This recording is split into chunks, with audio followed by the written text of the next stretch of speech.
This is the early edition, a curated weekday guide to major news and developments over the past 24 hours, curated by Lizzie Jennings and read by an automated voice. Published June 29, 2026, on Just Security, an essential resource for those shaping a just and secure world. Here's today's news. Venezuela quake, toll and rescue. A 4.8 magnitude earthquake struck off Venezuela's coast on Saturday, according to U.S. Geological Survey data. Officials said the region has recorded more than 430 aftershocks since Wednesday's major quakes. ICYMI Desai reports for the New York Times. Reuters reports. Venezuela's earthquake death toll has risen to 1,450, with 3,150 people injured, 12,721 displaced, and 774 buildings collapsed, National Assembly leader Jorge Rodriguez said yesterday. Rescue teams continued searching for survivors in La Guaira, where foreign crews have arrived, and an opposition-linked site listed just under 50,000 people as unaccounted for. Reuters reports. Alan Yuhas reports for the New York Times. Venezuela quake. Aid response. UNICEF said about 1.8 million people in Venezuela, including 680,000 children, need humanitarian aid after the earthquakes, and that it has expanded its response. Farnaz Fasihi reports for the New York Times. The United States is taking a leading role in coordinating Venezuela earthquake relief and has deployed additional Miami-based search and rescue teams, bringing specialized U.S. civilian rescuers in the country to nearly 250, senior State Department official Jeremy Lewin said Saturday. Lewin said USS Fort Lauderdale has also been positioned in the region to coordinate logistics and treat Venezuelan patients airlifted aboard. Jonathan Wolf reports for the New York Times. The U.S. military repaired one runway at Simón Bolívar International Airport, allowing Venezuela's main international airport to reopen, Lewin said Saturday. He said the repairs should increase the flow of international aid and that the State Department is preparing another major rescue package after already mobilizing $150 million. Jonathan Wolf reports for the New York Times.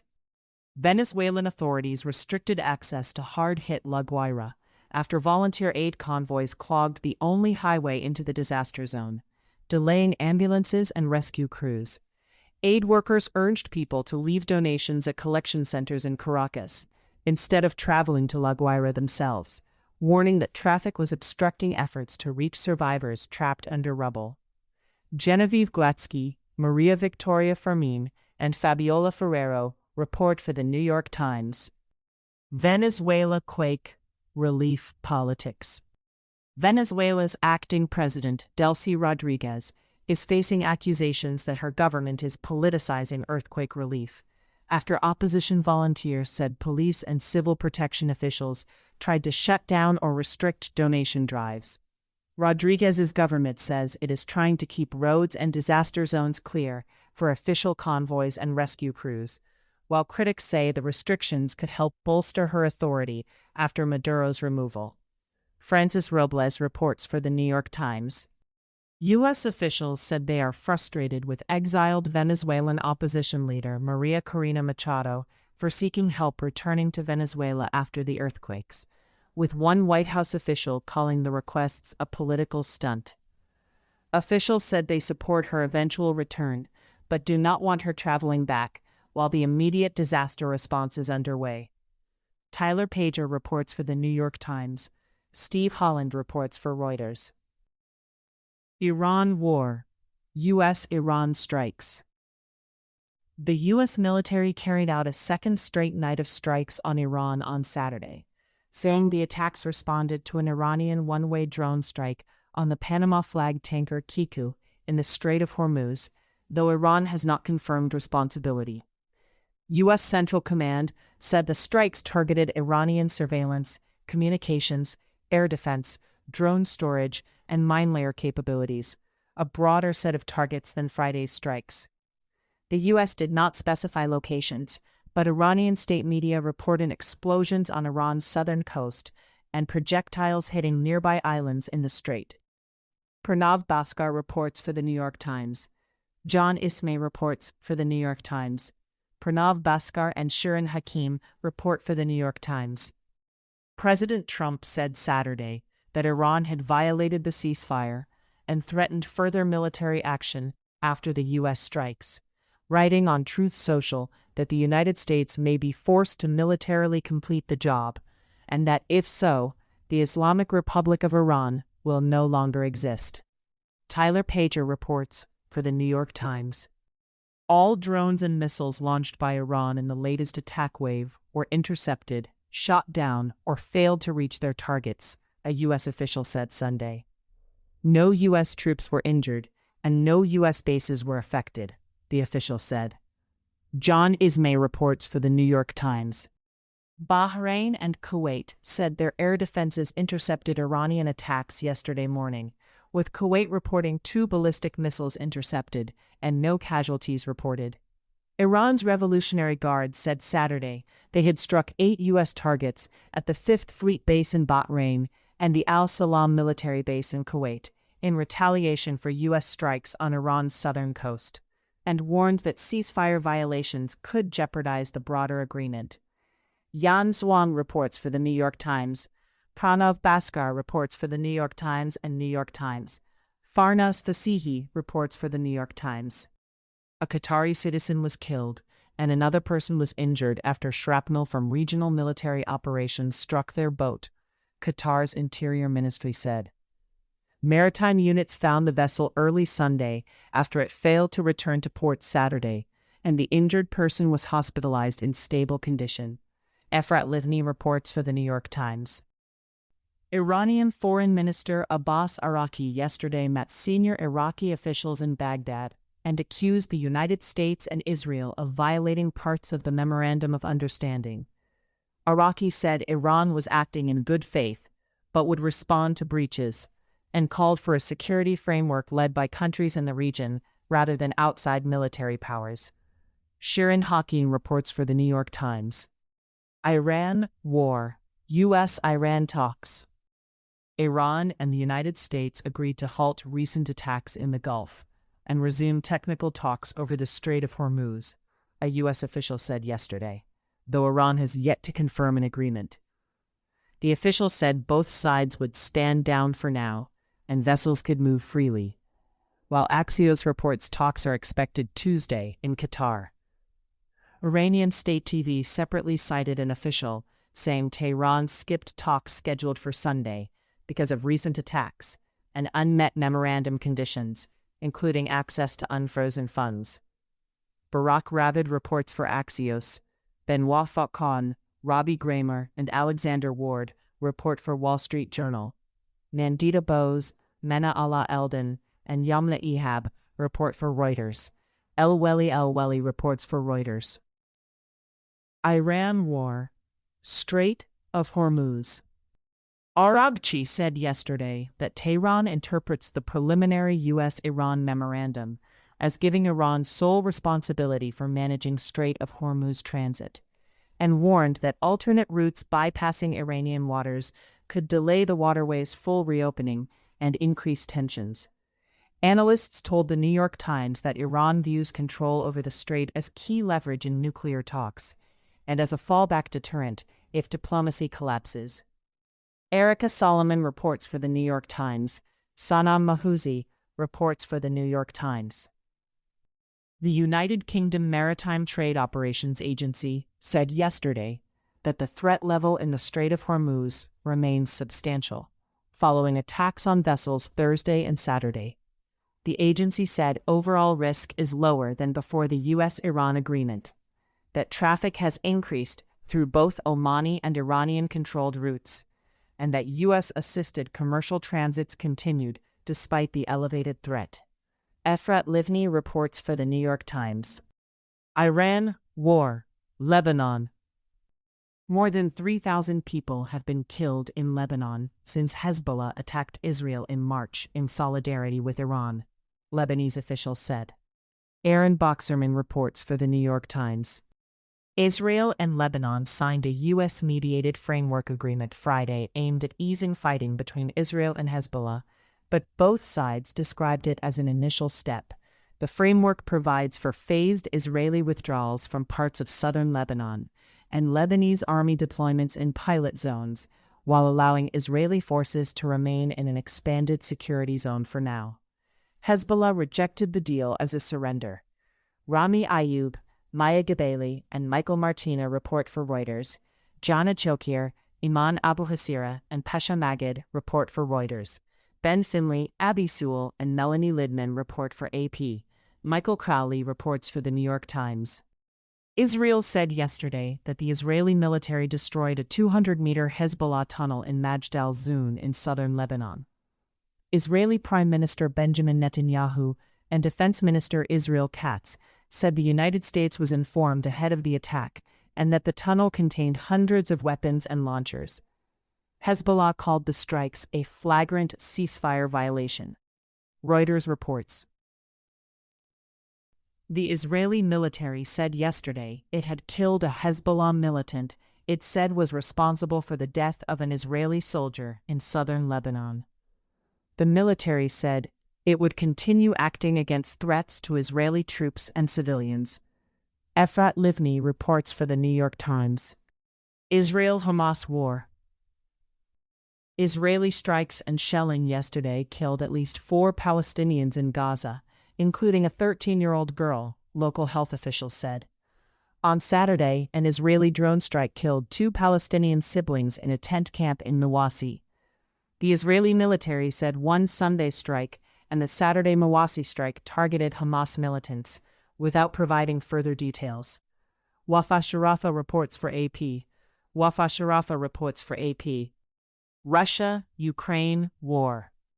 Russian drone strikes on Friday killed 3 people in Ukraine's Dnipropetrovsk and Sumy regions, local officials said. The Dnipropetrovsk strike hit a minibus in Nikopol, killing 2 passengers and injuring 12 people, including 2 children. Civilian deaths were also reported on both sides of the Russia-Ukraine border on Saturday, as officials described drone and artillery attacks across Russian and Ukrainian border regions. Reuters reports. Ron Popesky reports for Reuters.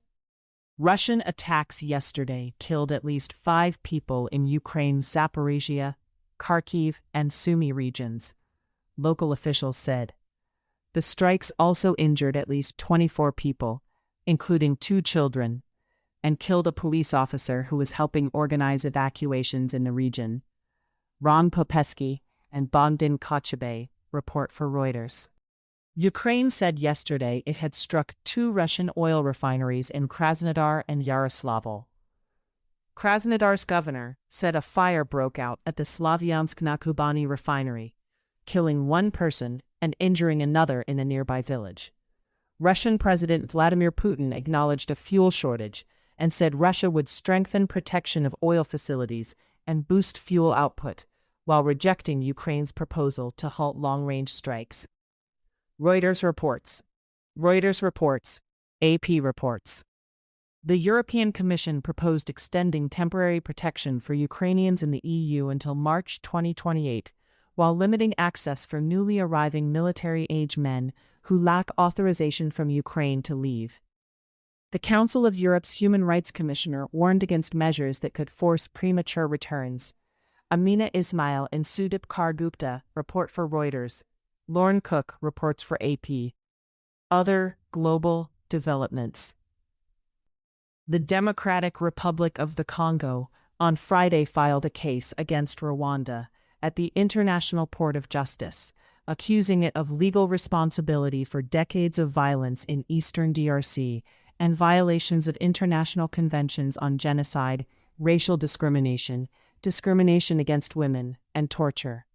The filing asks the court to order Rwanda to halt its activities in the DRC and pay reparations, though the court has not said whether it has jurisdiction. Jean-Yves Kamale and Mark Banchero report for AP. Anj Adihe Kasongo reports for Reuters. Ugandan soldiers yesterday shut the Kampala offices of the Daily Monitor and other nation media group outlets after Army Chief General Muhoozi Kainerugaba, President Yoweri Museveni's son, ordered media closures and warned that all outlets must follow the rules. The National Association of Broadcasters said at least 6 nation media publishing and broadcasting outlets were closed. Rodney Muhumuza reports for AP. Pakistani officials said yesterday that security forces killed at least 32 militants in a ground operation and strikes along the Afghanistan border, a day after a Jamaat-ul-Ahrar attack on a Pakistan Rangers headquarters in Karachi killed 3 paramilitary soldiers. Afghanistan's Taliban government said Pakistan's strikes killed at least 36 civilians and wounded more than 160 others. Munir Ahmed and Suzanne Fraser report for AP. Muhammad Farouk reports for AP. Alian Peltier and Safiullah Padshah report for the New York Times. Israel cabinet yesterday unanimously approved a proposal to recognize the Ottoman-era killings of Armenians during World War I as genocide, a step that still requires Knesset approval and is likely to further strain ties with Turkey. Turkey denounced the move as politically motivated and aimed at distracting from Israel's conduct in Gaza. AP reports. Argentine President Javier Milei's cabinet chief and close ally, Manuel Adorni, resigned on Saturday amid a corruption scandal and federal investigation into alleged illicit enrichment. Adorni has denied wrongdoing, while Milei previously publicly defended him as innocent. Clara Prevey and Isabel Debray report for AP. Vietnam arrested at least 56 activists, dissidents, and others in politically related cases in 2025, double the number in 2022, according to a new analysis by the 88 Project. The group said authorities are increasingly using broad criminal laws, including Article 331's ban on abusing democratic freedoms, to target dissent and criticism of state officials. U.S. Foreign Affairs. At least a dozen Mexican elected officials, including governors and members of Congress, have approached U.S. authorities about providing information on fellow politicians as the Trump administration expands corruption investigations into Mexico's governing party, the New York Times reports. The outreach follows U.S. indictments of current and former Mexican officials and comes as President Claudia Sheinbaum publicly denounces the investigations as foreign interference. Steve Fisher, Jack Nikes, and Alan Feuer report. Tech developments. The Commerce Department on Friday partially lifted restrictions on Anthropic's Claude Mythos 5, allowing approved U.S. organizations to regain access after a June 12 export control order forced Anthropic to take its top models offline. Commerce Secretary Howard Lutnick's June 26 letter said Anthropic had made significant progress addressing national security risks and that approved entities would no longer need export licenses for Mythos 5 access, while restrictions remain for others. David Shepardson and Chris Thomas report for Reuters. Shira Frankel reports for the New York Times. The Trump administration is close to allowing Anthropic to restore Claude Fable 5, the company's powerful public-facing model that has been offline since the June 12th order, Axios reports. Insiders expect limits could be lifted as soon as this week, though Pentagon and NSA approval remain pending. A source told Reuters that the government is moving toward allowing Fable's release, but that timing remains unclear. Mike Allen and Zachary Basu report for Axios. OpenAI said Friday it is launching GPT 5.6 Sol and related models in a limited preview to a small group of trusted partners whose participation has been shared with the U.S. government before a broader rollout expected in the coming weeks. The company said Sol is its strongest model yet, with improved coding, biology, and cybersecurity capabilities, but said it does not believe government access approval should become the long-term default. Garrett DeVink and Isaac Arnsdorf report for The Washington Post. Matt O'Brien reports for AP. The Justice Department seized nearly 400 domains allegedly used to illegally stream World Cup matches. saying the operation targeted international networks, profiting from unauthorized broadcasts. DOJ said the domains were identified with help from FIFA, NBC Universal, Warner Brothers, and others, and warned the sites also exposed viewers to malware and insecure connections. Jasper Ward reports for Reuters. Federal regulators have opened a new investigation into Polymarket, the Trump-linked prediction market company tied to Donald Trump Jr., according to two sources. The inquiry tests whether the Commodity Futures Trading Commission will scrutinize Polymarket after the agency last year overruled enforcement attorneys and dropped a separate probe into whether the company was illegally serving U.S. customers. Sharon Lafreniere and David Yaffe-Bellany report for the New York Times. U.S. Immigration Developments. Homeland Security Secretary Markwayne Mullins said yesterday that migrants in the United States on temporary protected status should seek permanent residence or leave for their home countries. Mullins said the government would offer plane tickets and about $2,100 to help people return, following the Supreme Court's decision allowing the administration to end TPS protections for Haitians and Syrians. Trump said he will nominate Lance Schroyer, a former Oklahoma state trooper and senior advisor to DHS Secretary Markwayne Mullins, to lead ICE. Schroyer appears to have limited national policy experience and had never worked at ICE before joining the agency after Mullins became Homeland Security Secretary in March. Reuters reports.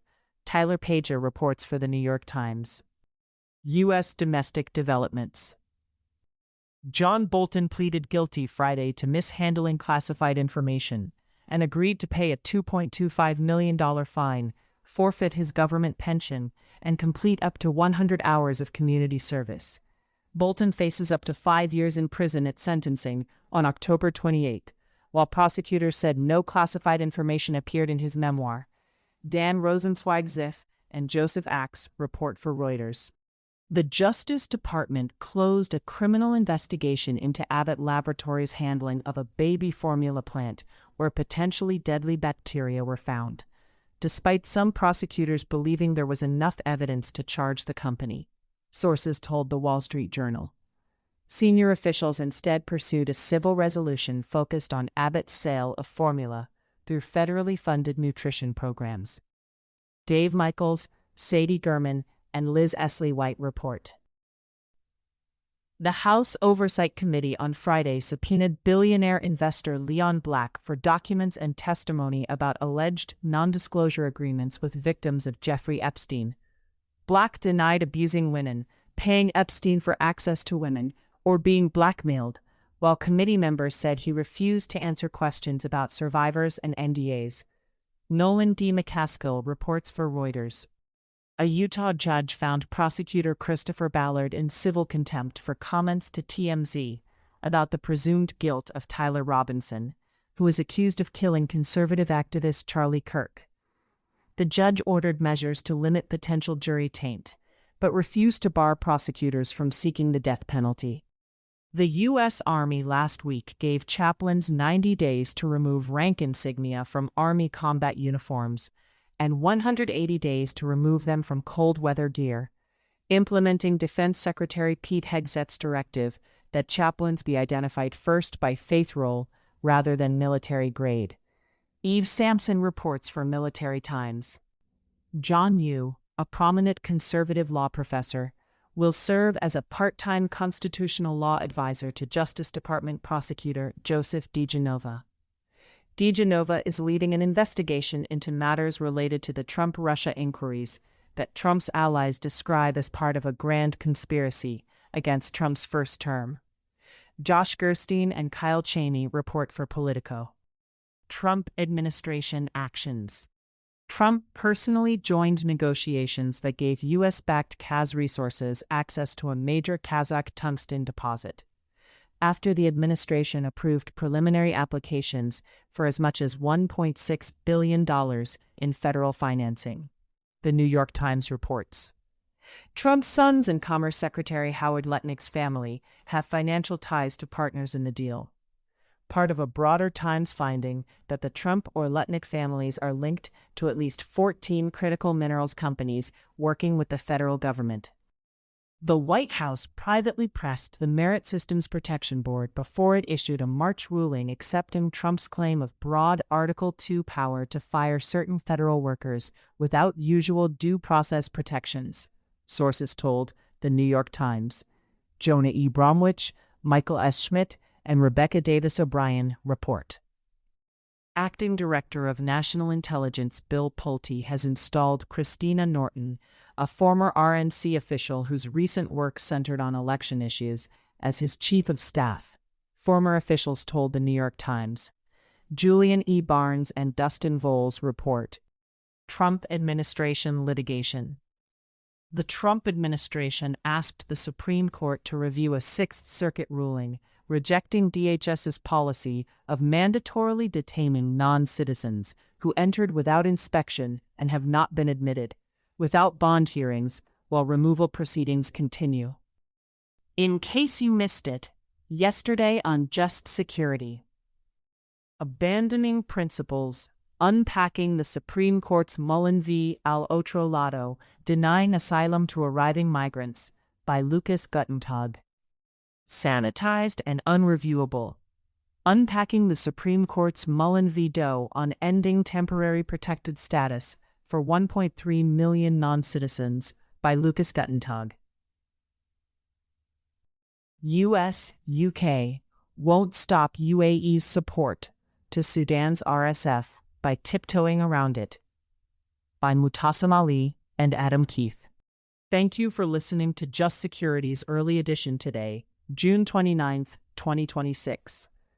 If you enjoy listening, Just Security's analytic articles are also available in audio form on the justsecurity.org website. To stay up to date on Just Security's analysis of law, policy, and current events, go to justsecurity.org, subscribe to Just Security on Substack, and follow us on LinkedIn, Blue Sky, Facebook, Instagram, and Threads.